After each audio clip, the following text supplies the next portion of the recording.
Alguns me chamam até hoje Bin Laden, né? Bin Laden? Mas por que mesmo que o pessoal inventou esse apelido? Eu falo, pô, Big, porque você tocava o terror no mercado.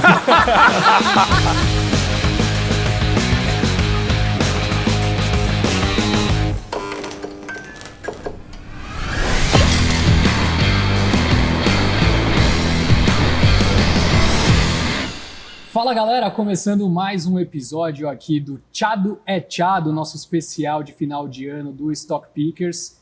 E hoje nós vamos receber duas pessoas super especiais. Estou sozinho, vocês devem ter notado, hoje não tenho o meu grande parceiro Lucas Colas ao meu lado, mas em compensação tenho à minha direita Marília Fontes. Olá! Oi, pessoal! Ela que tem um histórico incrível lá na Nord. Se você puder contar rapidamente um pouquinho da sua história, a gente entra mais no detalhe ao longo do nosso programa. Boa, eu sou analista de renda fixa, formada em economia, trabalhei 8 anos no mercado financeiro como gestora e depois me dediquei, a partir de 2018, à Nord, para ensinar as pessoas físicas como o investidor profissional investe o seu dinheiro, e é isso. E a gente tem hoje também ao nosso lado uma pessoa que foi um dos grandes parceiros do Stock Pickers ao longo desse ano, que eu me lembro de cabeça, eu estava pensando aqui antes do programa começar, pelo menos 2 macro pickers, 2 podcasts, participou comigo também da live de eleições recentemente. Exato. Então, um grande parceiro que, claro, o nosso especial de fim de ano não poderia de estar aqui conosco, ele, Márcio Fontes. Seja muito bem-vindo mais uma vez, Márcio. Ó, obrigado, Stetter. Boa noite, pessoal. Boa noite, Marília. E vamos nesse tchado aqui, vamos fazer um bem bolado nesse tchado aqui. Vocês devem ter notado também que o sobrenome deles é o mesmo. E eu fiquei um pouco surpreso com essa história alguns meses atrás, a gente já comenta sobre isso.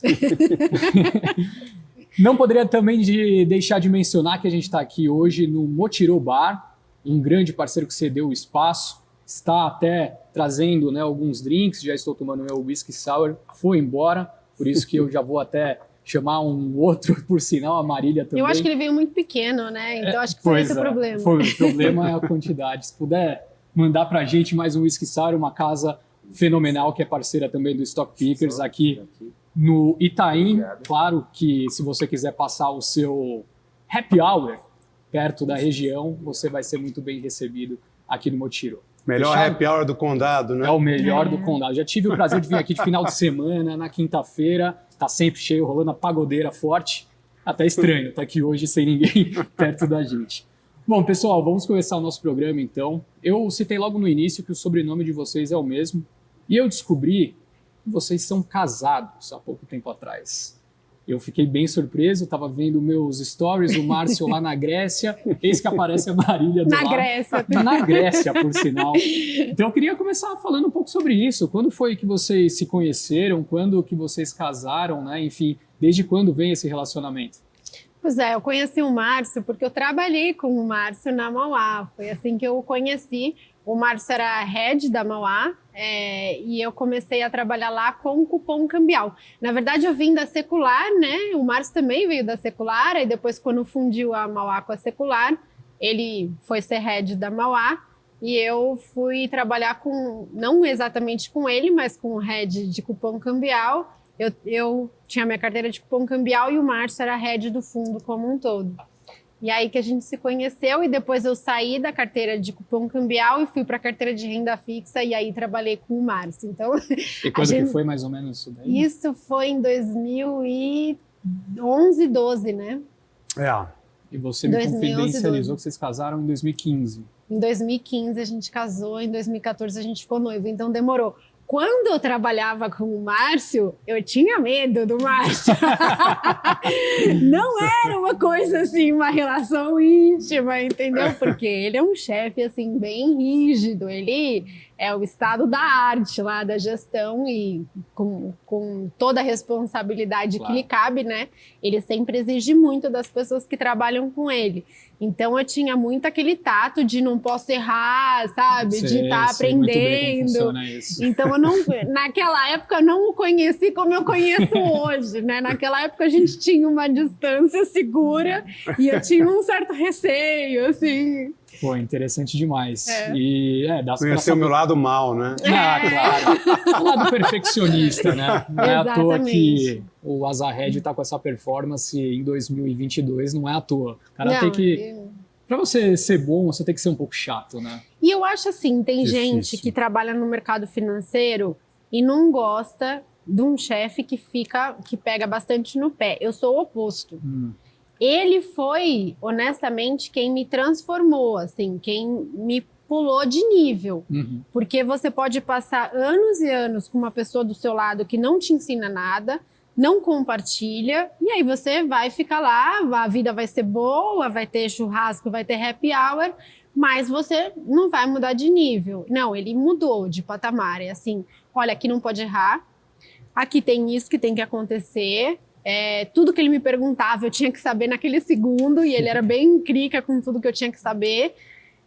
Então, assim, eu realmente eu mudei de nível, assim, mudei de patamar. Pô, sensacional. Já começou com o pé direito, né? Não tem jeito. Se deu bem. Pô, e a gente, nesse programa especial de fim de ano, a gente tem um propósito um pouco diferente do podcast tradicional. A gente quer conhecer um pouco mais os nossos convidados, desde a vida pessoal e também ouvir histórias de mercado que vocês possam vir a ter, que, enfim, nossa audiência adora demais escutar a realidade por trás dos números, né? Muito, muito fácil ficar falando do mercado de trabalho norte-americano, Márcio. A gente quer saber das buchas, os problemas, as coisas que aconteceram no passado, mas antes de a gente chegar nessa etapa, queria conhecer quem era o Márcio Fontes, criancinha. Primeiro, você é carioca, Márcio? Você tem um sotaque... Tem um sotaque misto, né? Assim, tipo, Aí, eu diria que eu tô ali no meio da Dutra. Lá.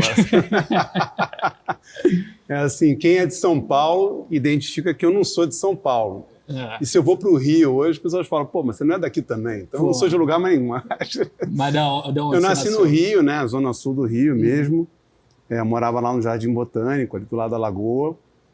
E com 25 anos de idade, eu me mudei para São Paulo. Entendi. Então já tenho ali quase, grosso modo, metade da vida em São Paulo e metade da vida no Rio. Mas esse Márcio Fontes, que nasceu ali no Rio de Janeiro, como que ele era, assim, quando você era pequeno mesmo? Você sonhava em trabalhar com o mercado? Era bagunceiro? O que você gostava de fazer? Cara, eu vou te falar que eu sempre fui um cara que... Eu nunca pensei assim, quando eu era criancinha, evidentemente, pô, vou trabalhar no mercado, comprar e vender, vou ganhar dinheiro com isso. Mas assim, eu era uma criança, por exemplo, que adorava o Tio Patinhas. Eu fazia coleção das revistas do Tio Patinhas. Eu tinha um monte de potinhos, assim, daqueles... Uns potinhos minha avó me dava de madeira, assim, uns baúzinhos, sabe? Eu adorava fazer coleção de moeda. Tipo um cofre. Tipo um cofre. Tinha um monte desse negócio, coleção de moeda. Conta dos carrinhos que seu pai te deu. Não, e depois, assim, eu tinha a história dos carrinhos, mas antes da história dos carrinhos, quando eu era moleque, assim, tinha um jornal lá no Rio, que chamava o jornal O Balcão. Aquilo era uma espécie de Mercado Livre da época, né? Então, o que eu fazia, eu tradeava coisas naquele balcão. Então, tipo, tinha uma coisa usada, eu anunciava naquele balcão para ganhar um dinheirinho com aquilo, entendeu? E tentava negociar coisa naquele troço ali. Sensacional. Eu fazia trade de qualquer coisa naquele balcão. E depois, o meu primeiro carro, a Marília lembrou, meu pai tinha uns carrinhos de corda, assim, de uma marca alemã que chamava Schuco. Naquela época, na época dele, né? Tipo, o Brasil importava tudo, inclusive isso, né? Esses carrinhos e tal. Bom, hoje em dia não é diferente, a gente importa da China algumas coisas, né? E aí meu pai guardou esses carrinhos, porque ele achava que tinha que dar para o filho dele, esses carrinhos, né? E tal. E aí, finalmente, ele me deu a honra de herdar esse raio desses carrinhos, quando eu tinha lá para os 16, 17 anos. Porque antes ele não dava, porque achava que eu ia quebrar os carrinhos. Sei bem como é isso. Bom, porque eu meti a mão naqueles carrinhos... Fazendo 18 anos de idade, eu arrumei no balcão, puta dia! O cara queria pagar $2.000, tá certo? Porra, tá maluco. Pelos uns 10 carrinhos que eu tinha. Eu segurei um, deixei um pro meu pai, falei, pai, eu vou vender esse negócio, cara, porque agora eu vou conseguir comprar meu Uno Mini Electronic, tá certo? Vende o carrinho com o carrão, pô. Não, pois é, com esses carrinhos e mais um dinheiro que eu já tinha juntado, né? Caramba. E foi assim que eu comprei meu primeiro carro, tá sensacional, entendendo? Sensacional. Pô, eu tenho uma história parecida. Quando eu era pequeno, minha mãe me deu uma lapiseira, eu tava tipo na segunda série, né? Uma lapiseira que ela ganhou quando eu era pequena. Minha família vem de uma origem meio simples. Era a lapiseira que ela usou a faculdade toda, ela me deu, no primeiro dia que eu usei na escola, eu quebrei, cheguei chorando em casa, me deu um peso emocional o negócio. Eu falei, cara, minha mãe não deveria ter me dado tão cedo, era uma lapiseira, mas me destruiu aquele negócio. É chato. Mas, Márcio, me conta uma coisa aí, tipo, pô, você gostava de tradar coisas aleatórias, oferecendo o Jornal da Cidade, sei lá, da zona sul do Rio. Gostava de jogar também. Eu era maluco, eu ainda sou um pouco maluco com jogo também. Que tipo de jogo? Jogo de estratégia, jogo de azar, eu nunca achei muito graça esse jogo tipo Paroímpar. Eu gostava de jogo de tipo War, eu era alucinado com War, banco imobiliário, entendeu? O negócio faz pensar e ganhar dinheiro querendo ou não, né? Ou você ganha poder, ou você ganha dinheiro. Exato. Meu avô tinha uma coisa de família, assim. Meu avô foi campeão sul-americano e brasileiro de bridge. Minha avó foi campeã brasileira de bridge também, que é um jogo de cartas com estratégia e tal. Eles treinaram a equipe que foi campeã mundial do esporte, né? Uhum. Então tem essa veia de jogo, já veio de família, né?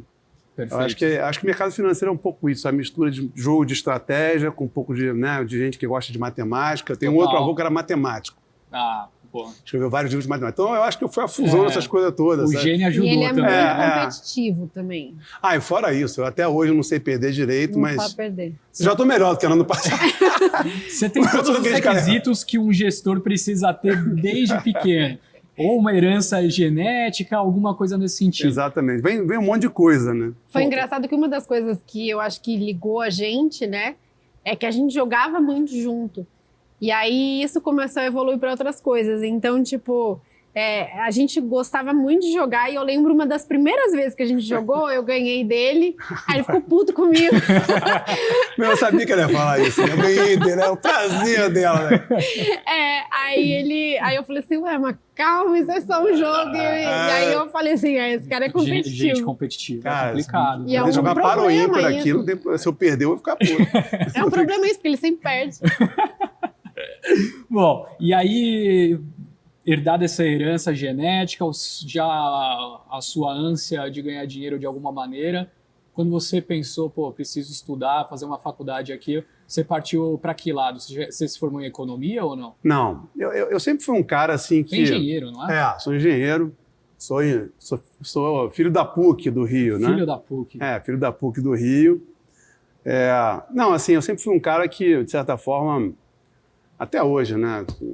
Eu penso muito não sei nem se isso é adequado, mas eu penso no futuro, tento me planejar para o que vai vir. Então, assim, eu já tinha uma ideia, assim, apesar de eu já ter, como toda pessoa, né?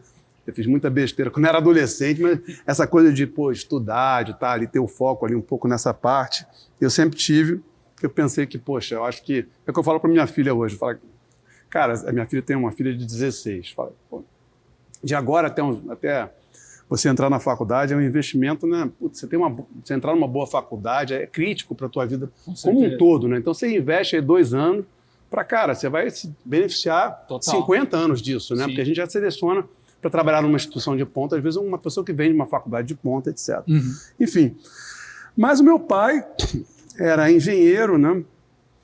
E a gente não conhecia direito as profissões. Eu acho que hoje até as escolas fazem um trabalho melhor para os alunos entenderem bem como funcionam as profissões. Então, assim, eu fui na do meu pai. Eu era bom com número, eu sempre fui bom com matemática. Tinha alguma simpatia por física também. Então, eu entrei ali na engenharia porque, entendeu? Meu pai fez engenharia. Aí eu, assim, no meio do curso, eu comecei a achar aquilo uma porcaria, achava chato pra caramba. Mas eu entrei numa de tipo, cara, não vou repetir, vou acabar rápido esse negócio para me livrar logo disso. Que é puxado, né? E aí no meio do curso teve a história do estágio, que eu já fui para um banco de investimento. Você veio da engenharia e você foi trabalhar num banco de investimento. Como você caiu nesse estágio? Então, eu tinha um grande amigo na engenharia que na verdade, enfim, viu um anúncio do banco de investimento lá na engenharia, foi trabalhar lá e começou a me contar, assim, maravilha do negócio. Falei, cara, isso aqui é mó barato, muito mais legal do que trabalhar com engenharia e tal. E aí que eu comecei a perceber, né, a história do banco de investimento, que era aquela coisa de meio que associar o ambiente econômico, que era uma coisa que eu já tinha interesse, com os números da engenharia e tudo mais. Falei, isso aqui é uma coisa que tem a ver comigo, vamos testar, né? E aí eu fui lá fazer uma entrevista, era, né, o banco, na época era Banco BBM, não era BBM, chamava Banco da Bahia, né? Negócio super difícil de entrar, tinha uns 5, 6 entrevistas. Fui lá, acabou que eu entrei. Caramba. E aí fiz um estágio lá, bem longo, assim, de 2 anos até me formar. Não, sensacional. Vamos parar a sua história por aqui, ouvir a da Marília, e depois a gente começa a entrar já nesse papo mais de mercado, que aí Boa. já tem o pontapé do trabalho mesmo, né? Você, Marília, primeiro, prazer tê-la aqui ao meu lado. A gente nunca teve a oportunidade de bater esse papo no Story Speakers. Verdade. E para o pessoal que ainda não te conhece, então, conta pra gente de onde você veio, onde você nasceu, se você também tinha esse interesse de entrar no mercado, onde se formou, enfim. Como que era a Marília criancinha? Legal. Não, primeiro, assim, super obrigada pelo convite. Eu adoro o programa de vocês, super assisto, adoro. E estou muito feliz de estar aqui. Então, eu nasci em São Paulo, mas desde pequenininha já mudei para Santo André, que minha mãe trabalhava em São Paulo e meu pai em Santos, os dois médicos. Então, a gente ficou no meio do caminho, é Santo André. Uhum. Então, na verdade, eu tive uma vida meio interiorana, assim, eu não sou da capital, né? Uhum. E desde pequena, assim, também sempre fui interessada em finanças pessoais.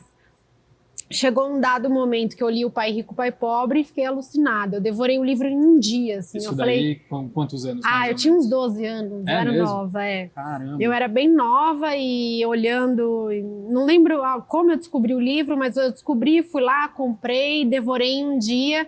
Aí depois que eu falei, cara, isso é muito interessante, eu comecei a devorar um atrás do outro, né? Mas e aí você era uma criança estudiosa, Super, mais nerdzinha, assim, super. né? Assim, eu não era nerd de não ter conversar. Eu sempre fui muito comunicativa e eu sempre, assim, me põe uma câmera Adoro na um frente, palco. Mas ela que deveria ter feito a abertura aqui nos testes antes de começar, Exatamente, teria sido cara. muito melhor que você Muito. Eu fazia teatro, eu sempre gostei, assim, né? Eu não era nerd no sentido de ficar na minha. Sim. Mas Alô, Globo News. Olha aí, louca por um emprego.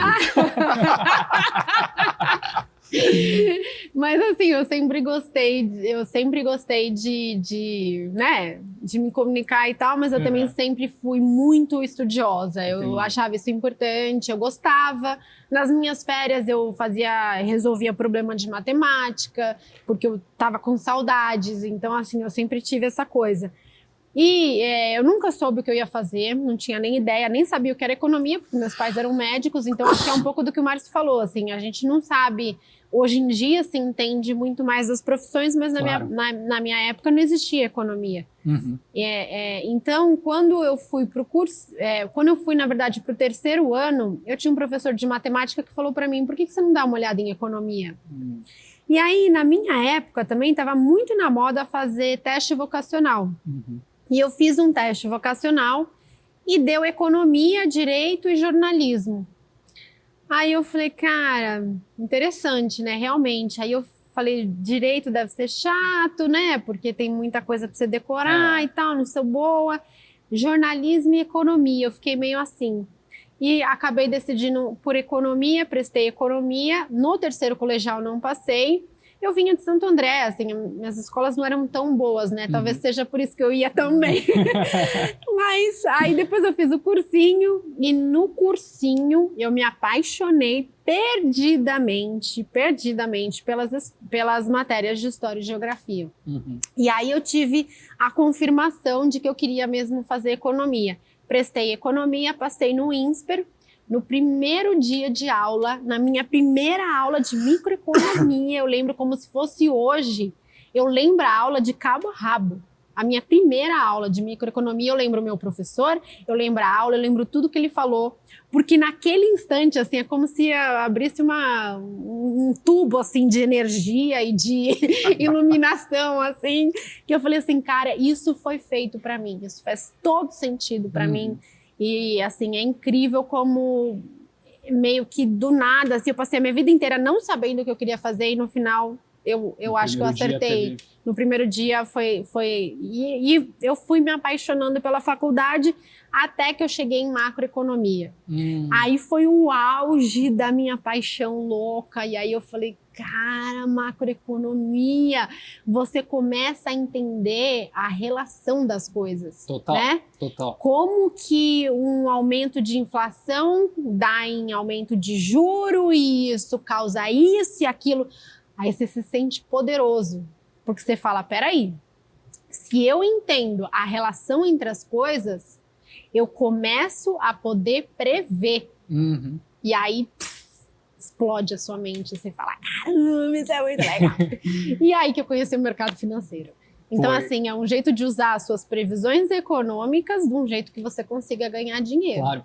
E essa sensação é interessante. Ainda mais a gente que acabou de passar por um período eleitoral, né? A gente começa a ver promessa aqui, discussão ali, você começa a interpretar da maneira que você sabe como as coisas funcionam e sabe que aquilo que estão falando talvez não seja a maneira. Você sabe que não vai dar certo aquele conjunto de políticas, você entende por que aquele outro conjunto pode dar certo. Não é especulação, não é torcida, é uma lógica que tem por trás, né? Tem um estudo muito vencedor e que vem se desenvolvendo há muito tempo, que é de fato o método mais ortodoxo de se analisar a economia. Mas, enfim, uma das coisas que também me deixou até mais contente em recebê-los foi quando eu estava olhando lá, né, o CV de vocês e vi INSPER também nas duas biografias. Eu sou formado no INSPER. Falei, que legal. Maravilhoso. Qual turma? Boa pergunta. Não sei. E é uma vergonha não saber? Mas não sei. Mas, a enfim. minha é de 2008, se não me engano. Ah, é o ano? O ano. Então, 2015. Ah, tá. Um pouquinho depois. Bom, beleza, então. Me senti velha agora. Vamos perguntar com a minha turma da engenharia, né, pessoal? Não, a gente não vai cometer essa indelicadeza. Mas, Márcio, então, você partiu para o BBM, né? Você chegou lá, vindo com esse histórico de trader de jornal e engenharia. Como que foi a sensação? Conta pra gente como que foram os seus primeiros passos. Você se identificou logo de cara ou foi meio difícil? Porque no meu caso, assim, quando eu comecei a estagiar, eu achei bem complicado. Eu tomei um susto até ver as coisas engrenando, sabe? Eu me identifiquei, assim, relativamente rápido. Entretanto, nesses primeiros, aí eu quase tenho 30 anos de mercado, os primeiros 2 não foram os únicos que não foram de trading, né? Eu entrei primeiro para fazer o departamento de apuração gerencial do resultado. Então, isso foi legal porque ali eu já conhecia o trading, né? Eu era o cara que apurava o resultado da galera que fazia o trading, né? Total. Então, você aprendia as contas dos diversos instrumentos financeiros que tinham, né? Para dizer qual era o resultado que rolava ali. Você aprendia a mexer com planilha, etc. Já tinha planilha eletrônica na época, né? Era o comecinho de planilha eletrônica, mas tinha já. Depois eu rodei, assim, o banco todo num programa que eles chamavam de Operations. Então eu fiz estágio em um pouquinho legal, de tempo você em cada. Conhecer o todo, né? Ao todo.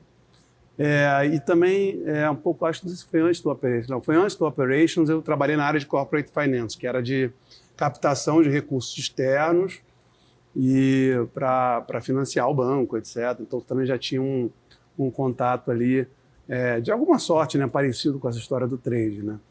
E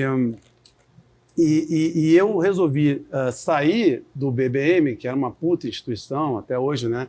Porque o BBM, na época, Banco da Bahia, formou tanta gente boa, né? Uma escola mesmo. Uma escola super legal. Eu realmente aprendi ali a determinados conceitos que me ajudaram a ser um bom profissional na carreira. Você né? ficou quanto tempo lá? Fiquei uns 2 anos. Você completou o estágio e depois você saiu. Cheguei a ser trainee, né? Mas aí logo depois pintou uma vaga de operador de câmbio no Banco Brascando, que posteriori se tornou do grupo Brooksfield, né? E aí eu fui para ser operador de câmbio, porque você podia me oferecer qualquer coisa, desde que se fosse na mesa eu ia topar, entendeu? Na época no BBM não tinha essa vaga lá, por mais que tivesse uma área boa, o Operations, Corporate Finance, etc., que era uma área nobre do banco, eu queria ficar no trading, né? Então eu fui pro Banco Brascan na época para ser trader de câmbio, né? Caramba, e aí, passando meio que de uma maneira mais acelerada, assim, qual que foi a sua história a partir desse banco até o Márcio que chegou hoje? Você ficou quanto tempo em cada lugar? Como que isso se desenvolveu? Cara, eu vim para São Paulo pelo Safra. Ali eu toquei a tesouraria internacional, tinha que tocar a mesa de renda fixa. Logo depois? Depois do Safra para o Morgan, JP Morgan, onde eu cheguei a ser o head da mesa. Aí completei meu ciclo com tesouraria. Isso foram os primeiros, aí, de verdade, foram os primeiros, quase um pouco menos de 10 anos. Depois foi asset management. Na época a tesouraria tomava muito risco, né? Porque tesouraria, não era tesouraria de cliente, não. Era tesouraria... No Safra e no JP, a gente chegou a ter, se não o maior, um dos maiores lotes do mercado, né? Caramba. Aí já tem um monte de história de pregão, dessas coisas. A gente vai contar bastante. A gente vai contar tranquilo. Essa época era boa. Foi boa, né? Foi muito engraçado. E depois o mercado era muito diferente, mas era interessante também. E depois aí começou essa história de mexer com asset management, especialmente com os multimercados. Quando eu montei a Fidúcia, a gente chegou a ser uma das maiores... Isso daí era começo dos anos 2000? Isso foi final de 2002. Tá. O começo do multimercado no Brasil, praticamente. A gente chegou a ser um dos maiores multimercados do Brasil naquela época. Eu tocava a área macro, sócio fundador. Depois eu toquei no BNP multimercados e outras coisas mais. A gente chegou a ter o maior volume de multimercados no Brasil em 2009. Teve uma passagem bacana em 2007, que eu me orgulho de dizer, né? Eu fui convidado lá pelo Meirelles, na época. Caramba. Em 2007, para ser diretor de política monetária no lugar do Rodrigo Azevedo, né? Acabei que eu resolvi continuar lá no BNP, né? Porque eu estava no BNP. Depois do BNP, em 2010, aí eu fui para Mauá, né? Para reestruturar a área macro lá, e fiquei até 2013. E aí, em 2014, eu montei minha própria asset, a Itaim, que virou Condor Itaim, e depois virou a As Investments. Perfeito. Então é isso. E para pegar só um pouquinho o gancho desse momento que você recebeu o convite do Meirelles, o que te fez ficar, assim, qual que foi o grande ponto de determinação? Porque eu imagino que, para você trabalhar no governo, você vai ganhar muito menos também, mas tem um status, né? Você volta como cara do governo. Como que foi essa decisão? Cara, essa decisão foi uma decisão realmente, até por respeito ao país e tudo, é sempre uma decisão que você tem que pensar muito, tem que ser rápida, porque no governo tudo funciona muito rápido. Teve que ser rápido. Coisa, né? Tipo assim, o cara faz um convite hoje, tem que responder, pouquíssimos dias depois. Fui lá em Brasília, conheci, conversei e tal com ele, com o Rodrigo, ele me mostrou o Banco Central e tal. E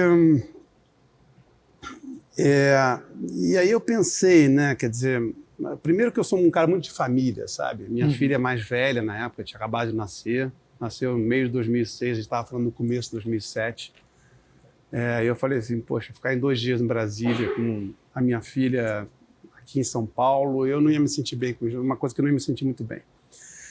Segundo, que eu sou um cara que gosto muito de comprar e vender, entende? Eu gosto da atividade em si. Eu não sou um cara que gosta, assim, tanto de ficar ali, dando palestra, evento público, ficar muito na burocrata, entendeu? E esse cargo envolve burocrata, apesar de que ele te dá uma puta bagagem para você eventualmente usar exposto no trading, no trabalho de gestão também. Então, quando eu levei em consideração isso, e também eu estava numa época, eu estava, né, numa pegada de fazer dinheiro, e, sei lá, você vai para o Banco Central, depois pode ser que você se dê bem, né? Mas tem sempre um if ali, claro. Existe uma incerteza.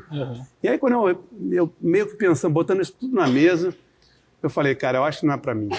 Mas admiro bastante quem faça. E foi uma escolha acertada. Hoje, olhando para trás, pelo menos, você tem essa percepção ou não?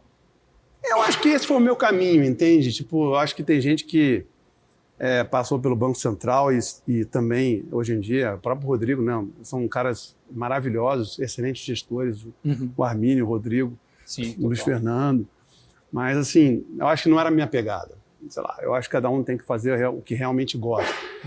Eu acho que uma das coisas que eu aprendi na vida cara, assim, não adianta você brigar com a realidade, sabe? Quanto menos você briga com a realidade, mais as coisas vão dando certo. Deu certo no meu jeito, no meu caminho. Cada um tem o seu caminho, né? Sensacional. E aí, voltando para a sua história, Marília, a gente parou lá na turma de 2008 do INSPER, se apaixonando por macroeconomia.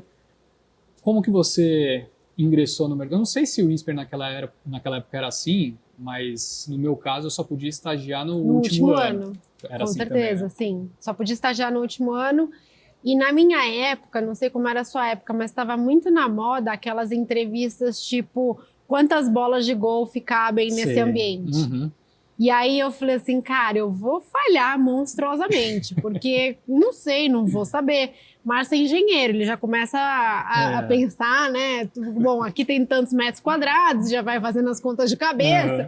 Eu sou assim, meu Deus do céu, não sei, né? E aí eu falei assim, cara, minha estratégia vai ser assim. Toda entrevista que eu ver na frente eu vou fazer. E aí é que eu passar, né? Assim, passei, porque eu acho que não vou passar. Sim. E aí, a primeira entrevista que eu fiz, a primeira pessoa que entrou na minha sala e falou que teria uma entrevista foi um colega meu, que também era do INSPER, e falou assim, olha, tem uma vaga nos fundos High Alpha de multimercado do Itaú Asset. Eu falei, nossa, fundos High Alpha, que isso? É para comer? Então, você já manjava mais ou menos? Porque no começo é meio estranho, né? Você fala, pô, eu quero trabalhar no mercado, mas a gente não tem noção de quanta coisa tem dentro. Nenhuma noção. Olha, mesa de derivativos, não sei o quê. Eu falei, nossa, eu nem sei o que é isso, mas minha estratégia, né? Vou fazer todas e tal. Mandei o currículo. A hora que eu cheguei lá, era somente o fundo que até hoje é o fundo mais premiado como o melhor fundo de multimercado da história. Segundo lá a revista Exame. Então, assim, discordo, é o Azahed, pessoal. Com certeza é o Azahed. Mas discordo completamente disso. Foi Todo respeito aos meus amigos do Itaú. E assim, aconteceu que eu caí lá. E aí eu fui para a entrevista e eu falei, esperando bolas de golfe, né? Já tá preparada para entrevista de bolas de golfe. E aconteceu que 100% da entrevista foi macroeconomia, que era a minha grande paixão. Aí a hora que o cara começou a me perguntar de macroeconomia, aí eu acho que eu dominei a entrevista, né? Pô. Porque aí realmente eles só me perguntaram de macro e aí eu tive a minha primeira lição. Porque mercado financeiro, multimercado, fundos multimercado, gestão, tem muito a ver com macroeconomia. E aí eu passei nessa entrevista. Então, eu comecei a minha carreira num dos fundos mais premiados de macroeconomia, de gestão de multimercado.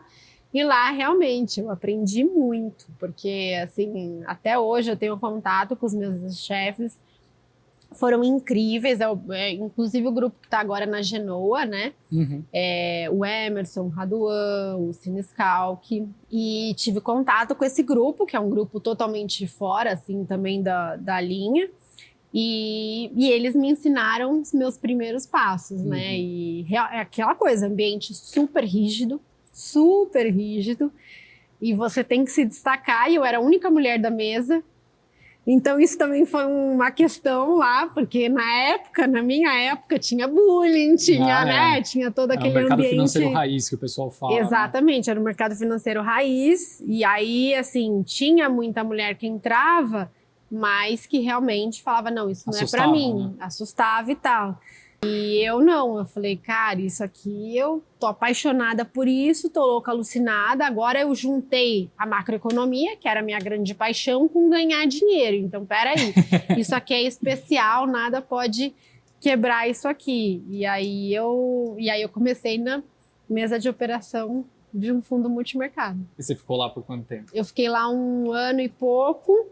Aí teve aquela questão do Itaú fundir com o Unibanco. Eu entrei no Itaú no dia do Investment Grade do Brasil. No dia que o Brasil ganhou o Investment Grade.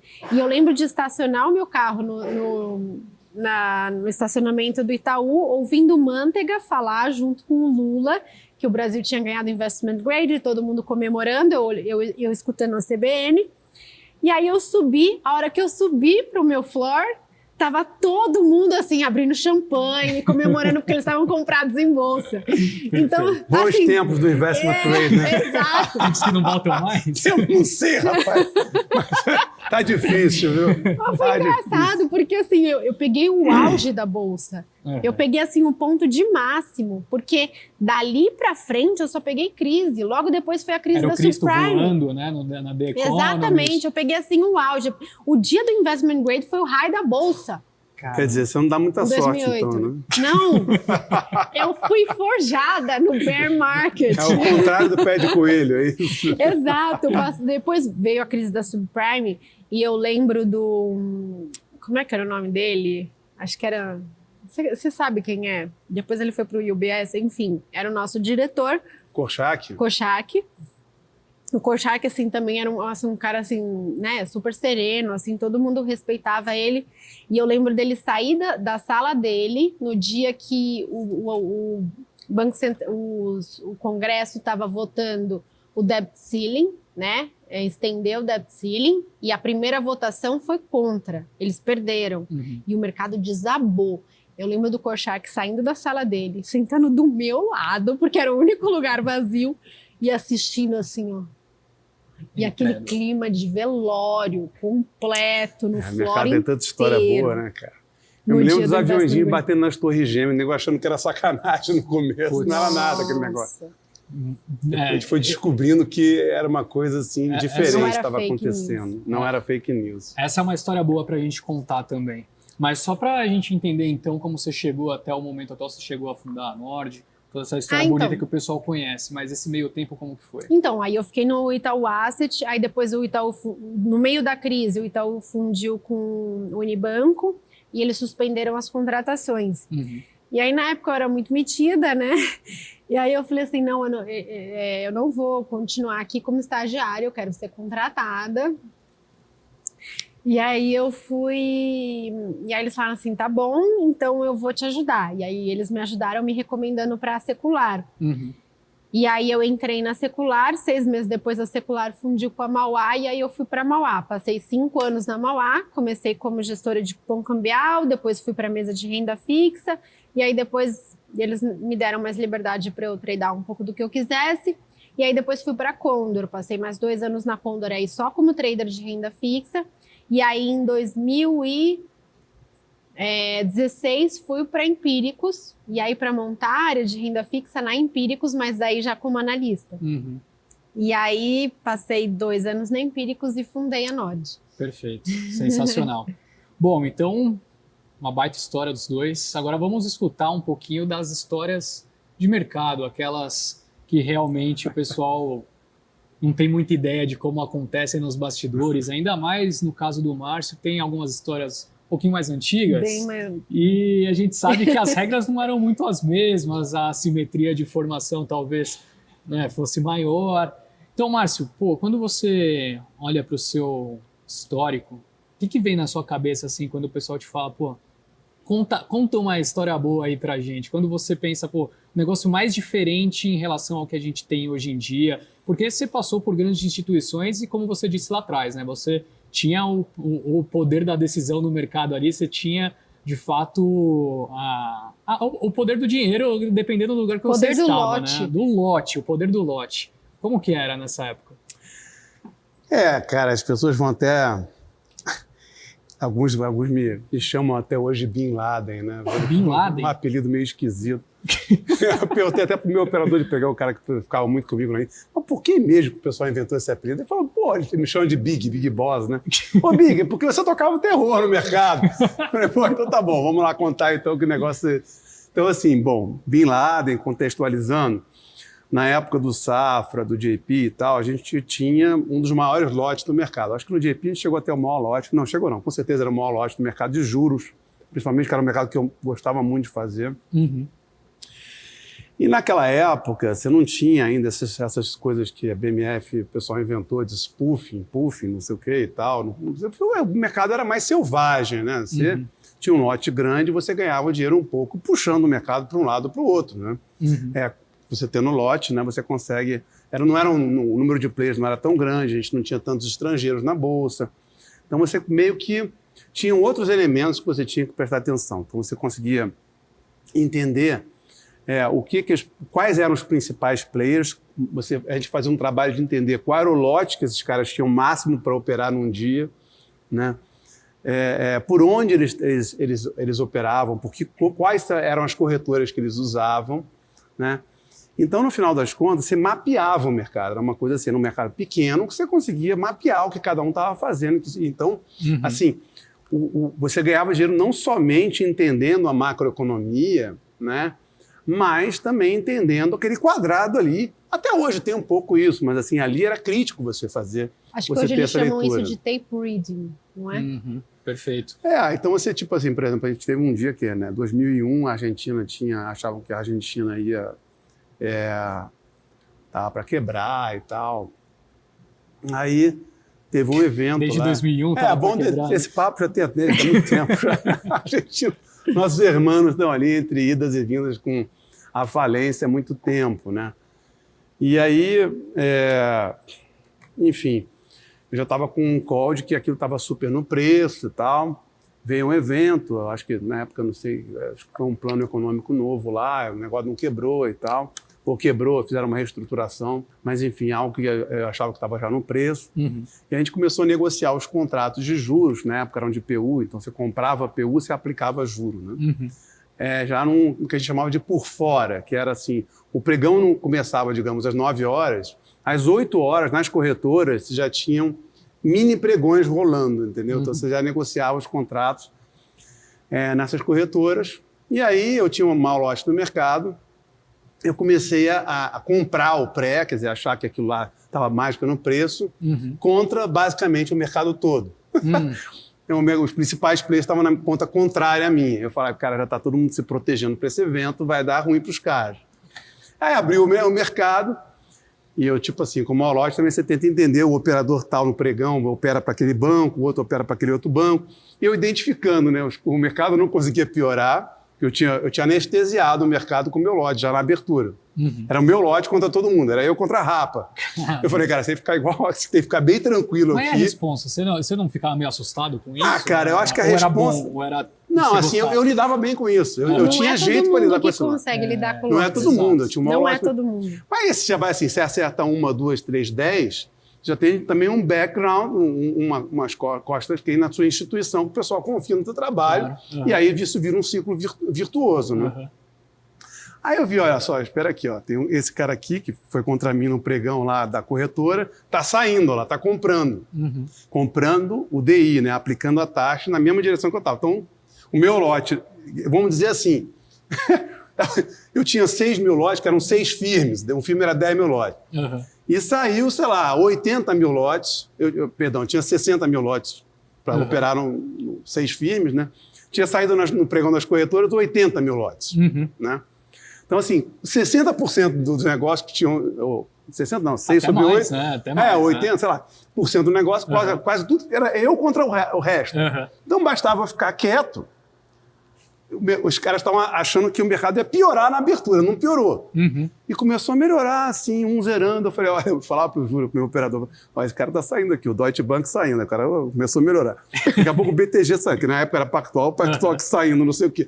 E você via todo mundo que tinha feito o negócio contra você saindo, só que não tinha liquidez. Quem ia dar liquidez para aqueles caras que queriam sair do que eles tinham feito? Eu. Você mesmo. Eu mesmo, porque não tinha aquele lote fora eu mesmo.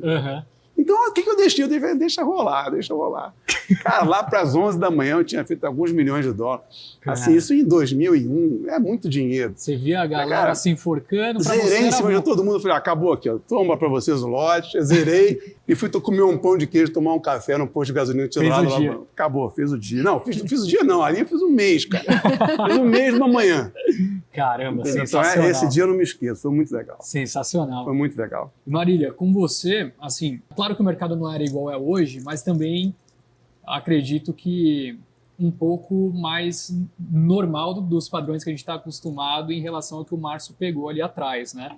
Você tem também alguma história assim que você se recorda muito curiosa, não sei, em algum momento desse seu início? Porque assim, depois que você funda, né, a Nord, imagino que histórias como essa deixam de acontecer, que é um business, né? Um negócio mais normal. Sim. Mas assim, como que funcionava antes? Você tem alguma coisa? Não, eu lembro de uma história com o Márcio. É sempre o Márcio envolvido Eu lembro de nessa. uma história com o Márcio, que eu lembro que aquele dia foi um dia louco pra mim, porque eu tradeava cupom cambial e eu tinha feito uma trava de cupom cambial que eu achava que estava num preço muito bom. E aí veio o call, e o cupom cambial era um mercado de balcão. Então tinha tela, mas tinha muito pouca liquidez na tela. E eu O balcão tinha nas corretoras, né? Explicaram, tinha um pregão organizado, né? Você tinha que ficar em contato Você fica em telefônico contato com o telefone dos corretores. E aí eles falavam assim, corretor ó, dá na preço corretora arruma para outra. essa trava? Quer dizer, o que é uma trava? Você compra uma ponta e vende a outra ponta. Então você fica na inclinação. E aí eles me ligavam, dá preço para essa trava? Aí eu dava preço e eu achava que era um preço, né, um spread ok, e eles me tomavam, por exemplo. E aí eu fui fazendo, aí chegou uma hora que eu tava com uma posição relevante, e aí passou o call e eles passaram distorcido, justamente aquela trava que eu tava, distorcido negativamente. Então vamos supor, eu tava comprada na trava, eles passaram muito contra. E aí eu virei pro Márcio e falei assim, cara, tô arrasada, porque eu tava com uma posição e eu achava que era muito boa a posição. Olha aqui, mostrei minha planilha pra ele e tal. Eu falei, cara, olha aqui a minha planilha, não sei o que lá, tá muito distorcido e tal. Aí ele virou pra mim e falou assim, tá distorcido? Tá distorcido. Aí ele abriu a caixinha, quem aí abre spread pra essa trava? Aí todo mundo quieto assim, ele... Faço tanto com tanto. E ele começou a pregoar. E aí ele começou a pregoar para distorcer, né? Tipo assim, tinha passado, vai, sei lá, -5. Aí ele começou. Eu faço -5 com -2. Eu faço -4 com -2. Choice é -2. E aí ninguém fez nada, assim, ninguém fez nada. Eu falei, caralho, e assim, ele 40 mil lotes, eu tinha feito 1000 lotes. Ele 40 mil lotes pro spread. Ele ajeitou o mercado. Ele ajeitou o mercado, exatamente. No grito, né? Que No loucura. grito. Esse negócio de mercado de No balcão grito. é louco por causa disso, né? Porque por um bom tempo, quando você queria fazer juro longo, você não tinha no pregão da BMF, né? Os DIs era só para juro curto. Juro longo é assim, de 1 ano é juro longo, tá? Só para contextualizar. O Brasil era tão Antigamente, previsível que o juro longo era de 1 ano. Aí você tinha que fazer swap de 1 ano e você só encontrava liquidez para esse negócio indo nas corretoras. Então, por exemplo, tinha uma corretora X lá que tinha liquidez desse mercado, ou que tinha 50% da liquidez desse mercado, vamos supor. Era concentrado em mais 2 ou 3 ou 4 corretoras. Então, eu tinha meu operador naquela corretora e falava assim, olha, eu quero fazer o swap de 1 ano. Então, vamos dizer, a taxa era, sei lá, na época eu não me lembro qual era o padrão de taxa, mas vamos supor, 12,20 com 12,30. Né? Taxa anualizada e tal. Já era anualizada. Né? E aí, eu queria comprar, o pessoal hoje em dia não a coisa era um pouco mais complexa. Eu queria comprar, eu tinha um lote grande, tinha fofoca dentro da corretora que eu estava entrando com aquele lote querendo comprar. Então, o que eu fazia? Eu fazia o contrário primeiro. Eu apregoava que eu estava vendendo para chamar lote na venda junto comigo. Pô, o cara grande quer vender, não sei o quê. Aí eu tomava de todo mundo, entendeu? É que nem o jogador, quando ameaça ir para um lado e vai para o outro. Isso. Dá um Márcio, famoso por drible. isso que eu falo, tem gente que não sabe trabalhar com lote, Isso você mas tem que tem saber, gente que sabe trabalhar com lote. O Márcio, o Alfredo faz isso muito O bem. Alfredo, depois, na época do Bradesco, teve um lote grande, fez a mesma coisa. Então era assim, por exemplo, se eu quero fazer 100 mil lotes e trada 200 mil lotes num dia, como é que eu faço? Como é que eu executo isso? É o que eu falava pro pessoal do Morgan na época. Eu falei, cara, imagina assim, você é um tubarão gigante, branco, entrando num aquário de piranhas aqui, de peixinho. Tem 2 cenários. Ou o tubarão mata aqueles peixes todos, ou os peixes matam o tubarão. Sim. Não tem um meio termo. Então você tem que saber operar como tubarão. Perfeito. Né? Perfeito. Então esse que é o negócio. Hoje em dia eu acho que é muito mais pulverizado, né? Hoje em dia tem o estrangeiro, o mercado é gigante. Não, então e as próprias esse negócio não é tão tesourarias que importante. tinham muito lote e tomavam risco, pararam de tomar risco. Então você ficou pulverizado em vários fundos, em várias assets, em várias instituições. Então, na época, eu lembro, por exemplo, em 2012 ou 2013, que a gente estava vendido em pré, a gente estava vendido grande em pré, e de repente a gente começou a ver o Alfredo saindo, né? E aí eu falei pro Márcio, Márcio, o Alfredo tá saindo. E o Alfredo saindo é o seguinte, como é que você sabia que o Alfredo estava saindo? Ele apregoava 40 mil, tipo, vamos supor, o mercado negociava 5 mil lotes. Ele apregoava 40 mil lotes dos dois lados. Então você não sabia que lado que ele estava. Entendi. Mas eu ia vendo, por isso que tinha Pelas esse tape corretoras, reading, né? onde ele tradava mais. O Márcio ficava muito no meu pé para eu ficar lendo. A gente tinha essa coisa de entender a macroeconomia, mas você tinha que entender a dinâmica do mercado. Tava rolando. Hoje em dia você entende o técnico de outras formas, mas naquela época você precisava entender assim, os players mesmo, como o cara... Qual era o estilo do cara operar, entendeu? Eu tinha que entender o estilo que o cara operava, ele cobrava isso de mim.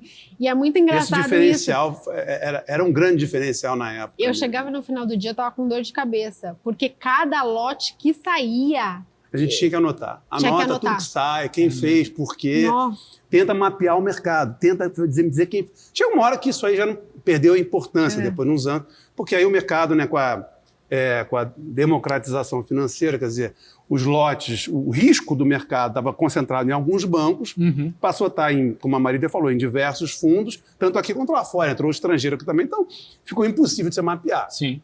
Então, o teu edge de entender, a sua vantagem comparativa de entender o técnico, tinha que ir para outros lugares, não para entender, o cara que estava operando lá especificamente qual era o estilo dele. Né? Perfeito, perfeito. Mas eu entendia o quanto...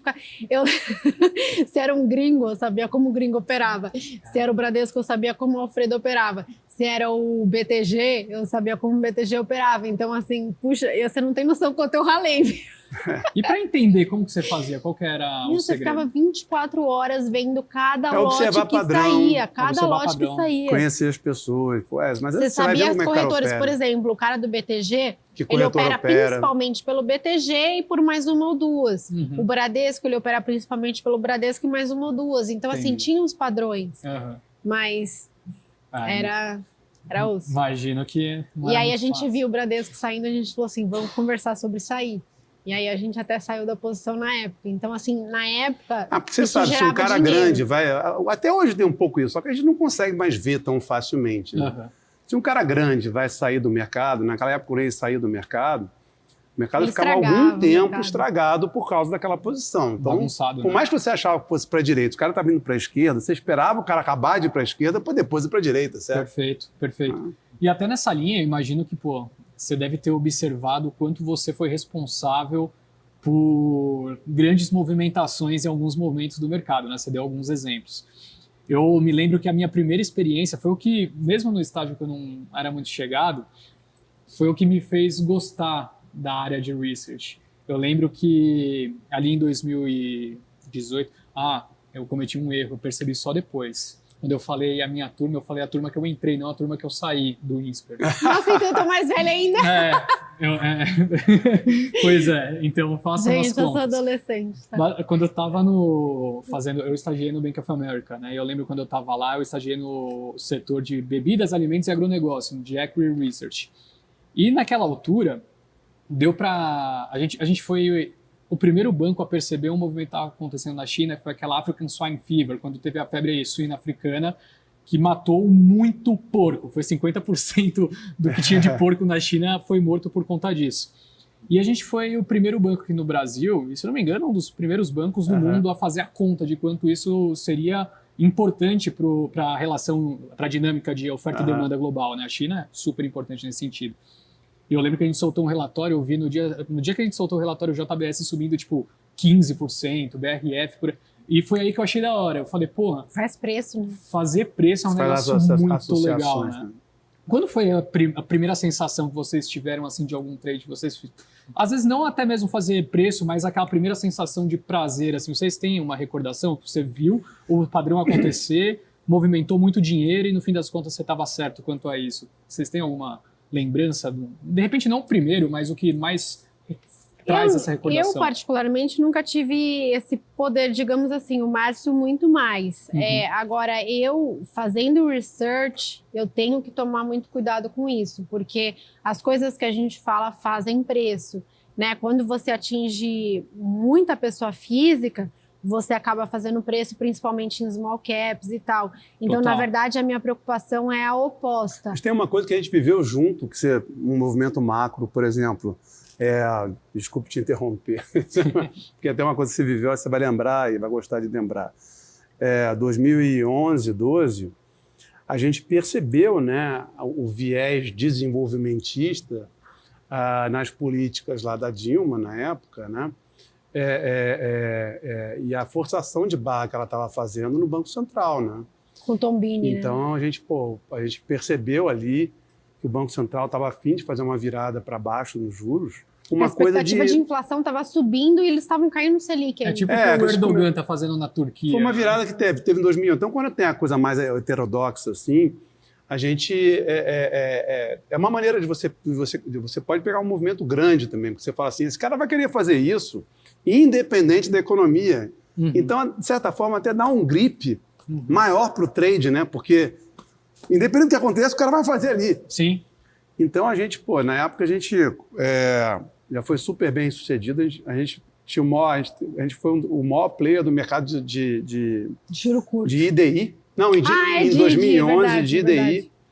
A gente apostando através das opções de juros no Brasil, que era um mercado pequeno naquela época, fez um lote muito grande, que os juros iam começar a cair bem, né? E aí, assim, deu um squeeze no mercado, né? Quer dizer... o Itaú, a mesa do Itaú e de swaption, inclusive, depois daquele evento, eles pararam de dar liquidez para o mercado. Porque o cara te deu liquidez e a coisa começa a ficar muito in the money e o cara não consegue zerar, né? Sim. Se ele vendeu a opção. Porque o gama dele então, acelera teve muito. isso. Esse foi um movimento macro bem importante, que continuou em 2012 e tudo mais.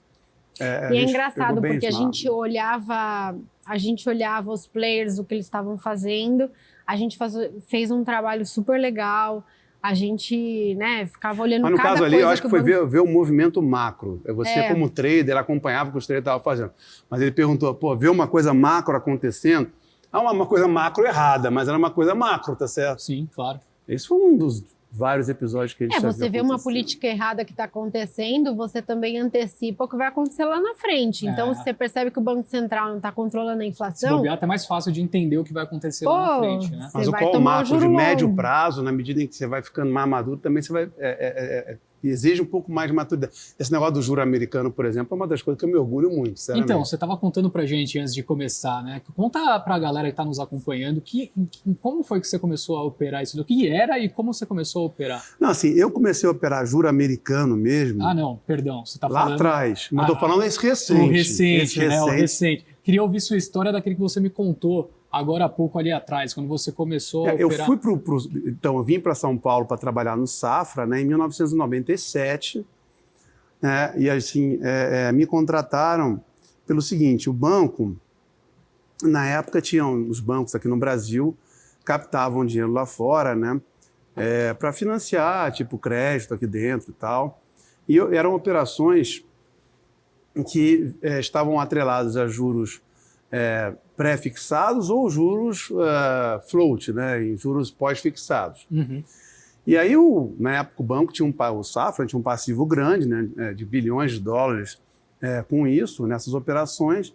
E aí a turma lá achou que era interessante a gente começar, a partir dessa realidade, a gente começar a tradar o mercado de juros americanos para transformar esse passivo em fixo ou pós-fixado, né, de acordo com o cenário americano. E aí eu comecei a montar a tesouraria internacional do Safra baseado nisso. Né? E logo depois o mercado... Então fui assim, comecei a tradar eurodólar na época. Eurodólar? Eurodólar. Ainda é um dos maiores mercados do mundo. Hoje em dia os dois veículos... Mas o que é o tal do eurodólar? Eurodólar é um contrato da LIBOR futura. Né? Então é o contrato... A curva futura da LIBOR. O que é a LIBOR? A LIBOR são CDBs de bancos, né? Então é como se fosse o CDI futuro, é o CDI futuro, né? Então é o DI futuro dele, vai no mais importância, tradeado em prazo de 3 em 3 meses. Então o eurodólar de janeiro é o CDI de 3 meses, por prazo de 3 meses, em janeiro de um determinado ano.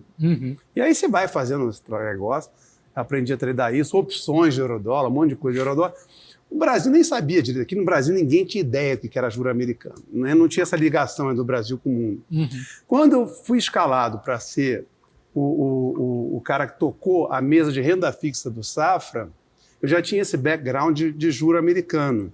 E nessa época eu dei a sorte de ser justamente a época que estava o mercado, os caras lá de fora começando a tradar aqui. Se integrando. E estava se integrando. Então, cada número de Estados Unidos saía, o pessoal queria entender o que significava e tal. Eu já tinha lido todos os livros de economia nos Estados Unidos, de entender os números e tal. Então, foi uma vantagem comparativa que eu tive na época. Sensacional.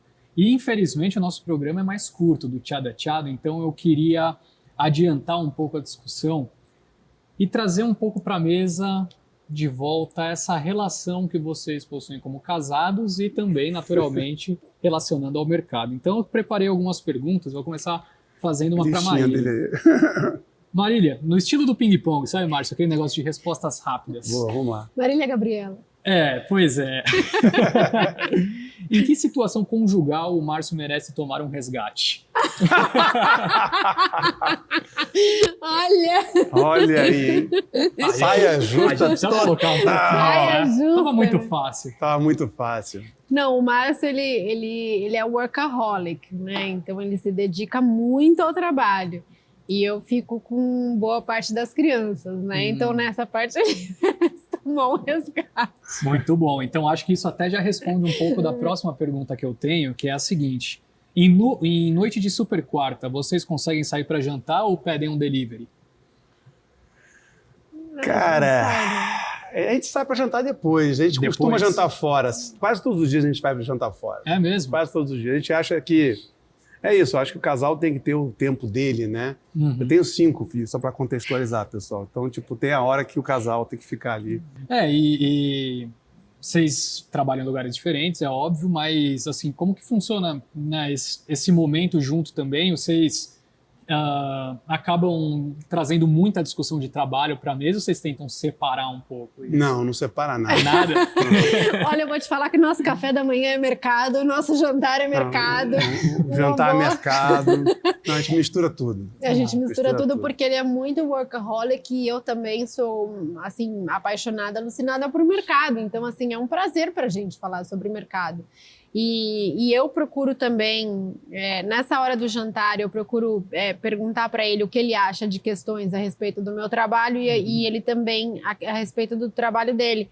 E a gente adora, né, se apoiar e ter essa coisa. Ela é minha coach mental. É verdade. Mas isso é bom. É minha psicóloga. A Wendy, né? É a Andy. A Andy do Billions. Eu sou a Wendy do Billions dele. Eu demorei um pouco para entender, mas quando eu entendi, achei ótimo. Ele pergunta as coisas, entendeu? E eu vou dando coach mental. E ele, claro, me ajuda em várias coisas de mercado. Meu então, investimento, meu maior investimento. Então, que livro você está lendo, né? As pessoas acham que você vai dar o livro que você leu para elas vão aprender. Eu falo assim, cara, é o seguinte, independente de qualquer coisa, você acha, cara, o pessoal que está querendo aprender mercado, imagina que você tem a mesma capacidade intelectual. Eu tenho 30 anos fazendo esse troço. Cara. Sim, claro. Não vai pegar o livro que eu acabei de ler. Sim, claro. Mas se é uma coisa que eu investi nos últimos 10 anos, 15 anos, que eu acho super importante para mercado, é isso aqui, ó. Capacidade de você aprender a perder. Se você não aprende a perder, você não continua jogando o jogo. Total. Né? Então, foram 10 anos de meditação, etc. Enfim, isso é em tudo, né? A gente vê um monte de gente bem-sucedida, independentemente de onde trabalha, que tem mentalidade forte. Você tem a cabeça bem preparada para... A gente sempre usa o exemplo do futebol, né? O Cristiano Ronaldo, quanto a mente do cara é forte, quanto é preparada para desafio. Se tem a cabeça boa, não vai. Bom, muito bom. E agora tem uma para você, Márcio. Para quem ainda não se apaixonou e trabalha no mercado financeiro, qual o melhor foco? Longo prazo ou swing trade?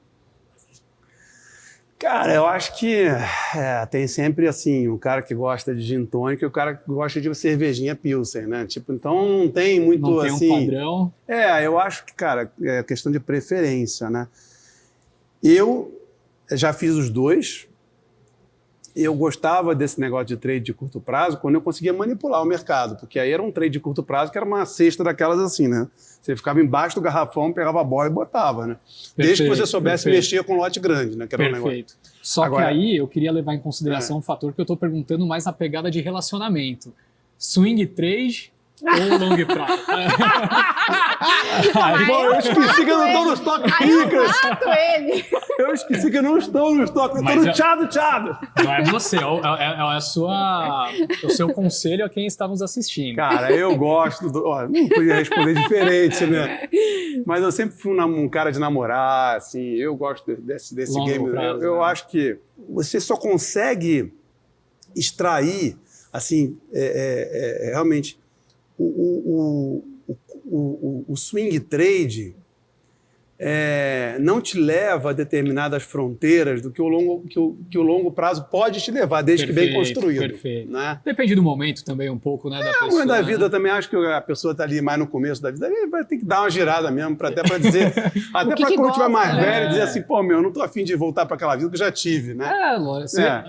Cara, como qualquer analista de research, você tem uma quantidade de ações que você analisa até você determinar qual é a top pick. E aí você é pode isso aí. fazer qual a top pick. Exato. Bom, e pra gente fechar então, tem uma brincadeira, o pessoal fala trend, né? Ou o brasileiro fala trend no TikTok. Trend. No TikTok, no Instagram, que casais fazem. Eu queria que vocês brincassem um pouco com isso. Basicamente, como que funciona? Eu faço uma pergunta e você não pode ter muito tempo para pensar. Você tem que apontar para quem você acha que é a pessoa que mais tem a ver com essa pergunta que eu estou fazendo. Certo? Então eu vou fazer uma Certo. pergunta, você aponta ou para a Marília ou para você mesmo, e a Marília faz o mesmo, tá? Mas não pode pensar, não pode ver a reação do outro, tem que apontar rapidamente. A primeira delas é a seguinte: quem pede desculpa primeiro? Aí sim. Olha. Pensaram, mas pensaram igual. Cara, tá querendo que eu pague a conta do jantar hoje, não é possível. Ela tá querendo que eu pague a conta do jantar e tem que ser restaurante caro, hein? Pô, mas eu esperava menos também. Né? Não. Quem é mais otimista com o Brasil?